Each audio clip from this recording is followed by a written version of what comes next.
ඔන්න ඉතින් මගේ යාළුවනේ යකුලාව එකට වලට ආවොත් ඉතින් ඔයාලට අපි අයියා ඉන්නවා අඩුර මවුල් ටිකක් කපා ගන්න පුළුවන්. ඉතින් පුංචි මුදලක් ගන්න කැලෙන්නේ පොඩි වෙන්නේ නැතුව සුපිරියටම කපා ගන්න පුළුවන්. ඉතින් ඔයාලා දන්නවා ඉතින් මගේ වීඩියෝ බලනවා නම් ඉතින් අපේ අයියා ගැන සුපිරි වැඩකාරේ සුපිරියටම ඉතින් කපලා දෙනවා ඕනෙම මාළුවෙක් ඕන විදිහට නේද අයියා?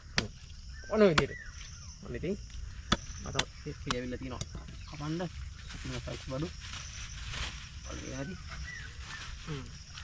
ඔය ඉතින් පටන් ගන්න විතරයි සුපිරියට කැපිලි ටැප් වලට බලා ගන්න පුළුවන්. සුපිරිම කැපිලි ටැප් ඉතින් වලට බලා ගන්න. බලන්නකෝ මොන වගේ සෙට් එකක්ද ඉතින් අපේ කපන්නේ කියලා. අවර පැත්ත බෝක් වෙන්න තියෙනවා. බලමු අද දවසේ අපි දීවර මහත් මොනවා ගන්න තියෙන්නේ කියලා බලන්න ඉන්නේ.